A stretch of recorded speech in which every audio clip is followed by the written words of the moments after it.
En Contacto Directo.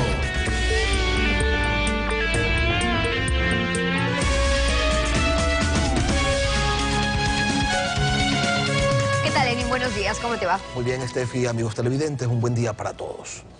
Está con nosotros el padre César Piechestein, portavoz de la Arquidiócesis de Guayaquil. Padre, buenos días. Buenos días, mucho gusto de poder compartir con ustedes. Este 2015 estuvo marcado por la visita del Papa a Ecuador. ¿Y cuáles han sido los efectos que ha dejado su presencia y su mensaje aquí en el país? Bueno, pues principalmente la alegría de poder... Padre, tenemos un pequeño, discúlpeme usted y los televidentes, tenemos un pequeño problema con su micrófono. Vamos a solucionarlo de inmediato para poder dar inicio de manera efectiva a esta entrevista. ¿Ya lo tenemos? ¿Me lo confirman, por favor? Listo, padre, por favor, adelante.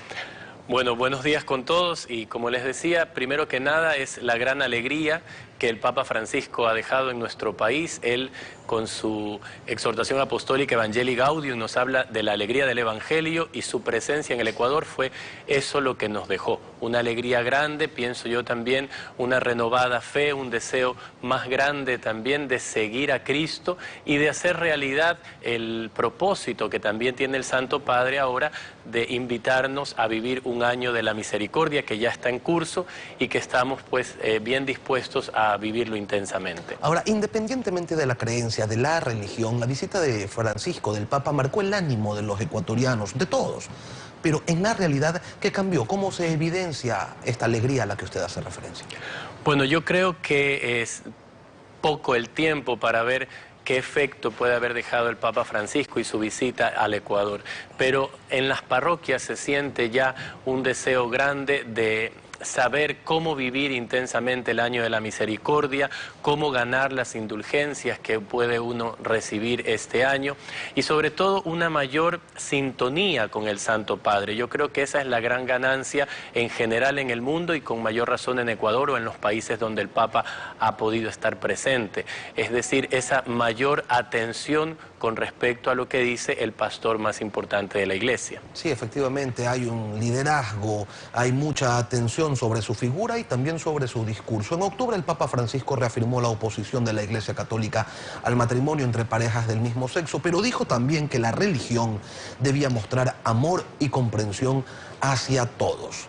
La Iglesia ecuatoriana, a la Iglesia ecuatoriana, ¿cómo le está yendo en este tema? Bueno, la Iglesia ecuatoriana, igual que la Iglesia en todo el mundo, ha hecho siempre lo que hizo Jesucristo. Es decir, recordemos a Jesús frente a la mujer que fue sorprendida en flagrante adulterio. Jesús le dijo, yo no te condeno, vete y no sigas pecando. Esa es la clave, acogemos siempre al pecador, pero se rechaza siempre el pecado. Por eso el año de la misericordia, donde se nos recuerda el perdón que Dios nos ofrece cuando hay arrepentimiento. Es decir, está la misericordia y la justicia. Dios me perdona siempre y cuando yo pida perdón, siempre y cuando reconozca mi error. Eso es lo que la Iglesia en el mundo está predicando, ha predicado siempre y ahora con más insistencia, porque se puede olvidar que Dios perdona siempre y entonces muchos se sienten ya hundidos o atados a su pecado y no piden perdón, no encuentran una respuesta al arrepentimiento que pueden estar sintiendo. Eso es lo importante. Indicó también el Papa durante este año que las personas divorciadas no están excomulgadas y que por ende no deben ser tratados por la Iglesia como tales.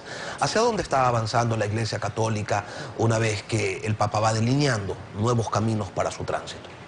El Papa nos recordó lo que ha sido siempre, es decir, quien se separa y hace una nueva unión no es que queda excomulgado, pero efectivamente al estar en una nueva unión queda imposibilitado de recibir la Eucaristía u otro sacramento.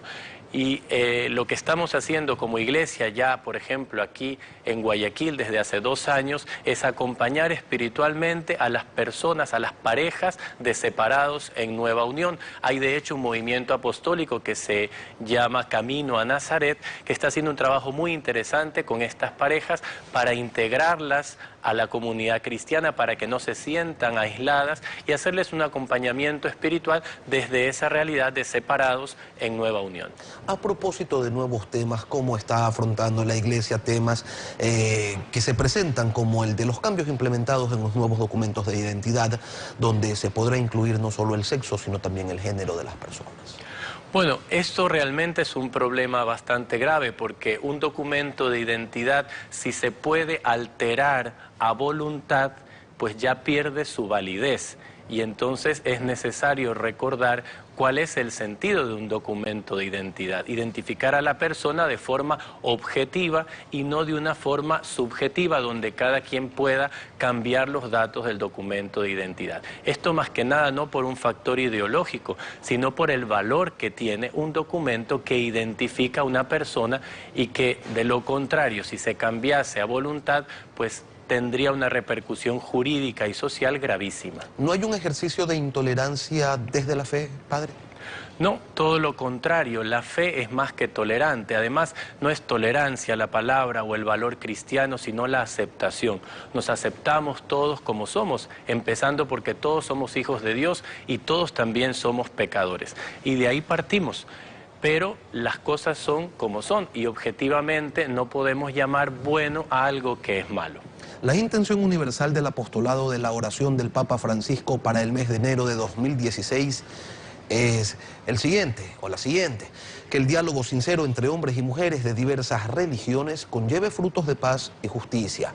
Y la intención evangelizadora es para que mediante el diálogo y la caridad fraterna, con la gracia del Espíritu Santo, se superen las divisiones entre cristianos. Y sin embargo, mire usted, padre, que cristianos hay bastantes, pero no es la unidad lo que los está caracterizando, sino en muchas ocasiones lo contrario, precisamente el conflicto.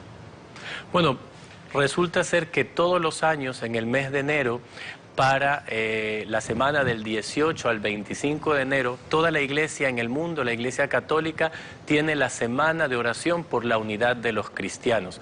Y esto se hace con distintas iniciativas. En muchísimas diócesis hay jornadas de oración entre católicos y evangélicos, por ejemplo, que es donde tenemos una mayor comunicación. Esto creo que es básicamente lo que se va logrando y esperamos, el Santo Padre, igual que el Papa Benedicto y el Papa Juan Pablo II, San Juan Pablo II, dieron pasos concretos para generar puentes y mayor unidad, no solamente con los cristianos de diversa denominación, sino también con otros de diversa religión. Y eso pues tratamos de irlo cultivando. A veces en ciertos países es un poco más complicado, pero se va logrando y se van dando pasos uno a la vez. El Papa estará en México durante el 2016, uno de los países latinoamericanos más poblados, con mayor cantidad de fieles. La relación del pontífice, de la Iglesia Católica con el continente, no conoce agotamientos.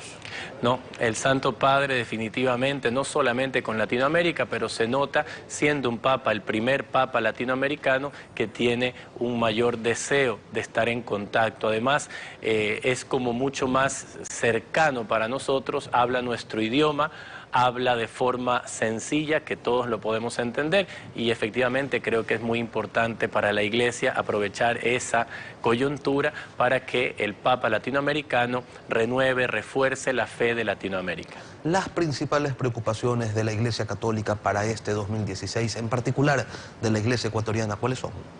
Bueno, pues como usted lo había ya mencionado con el tema, por ejemplo, de la cédula de identidad, hay algunos temas en la realidad ecuatoriana que preocupan, sobre todo cuando tocan valores que no se deben tocar, como son la familia y la vida. El orden social se basa en la familia. Todos reconocemos a la familia como el fundamento de la sociedad. Por lo tanto, es muy importante que se vele por la familia, que se cuide la vida y que fue lo que ya el Santo Padre, cuando estuvo en Ecuador, remarcó y resaltó. Fueron los temas que más resaltaron en su visita. Recordemos la homilía en Samanes o la homilía en el Parque Bicentenario. Cuidar la familia, proteger la familia. Ojalá en el 2016 esto que se ha dejado de lado y que de hecho muchas veces se ha atacado sea más bien protegido, porque de eso depende el futuro de nuestro país. que el mejor de los vinos está por venir, dijo el Papa Francisco en la homilía de Samanes. Sin embargo, se está viviendo en el país un momento difícil. Las proyecciones para el 2016 no son precisamente las más halagadoras o las más optimistas. Y cómo afrontar desde la fe los momentos que a muchos o a más de uno los aborda por el lado de la desesperanza. Bueno, pues no puede haber desesperanza cuando tenemos nuestra esperanza puesta en Jesucristo. Dios no defrauda y eso es lo que para nosotros cuenta como lo más importante. Enfrentamos un nuevo año con esperanza, con alegría, conscientes de que hay una serie de problemas y dificultades en nuestro país y en el mundo.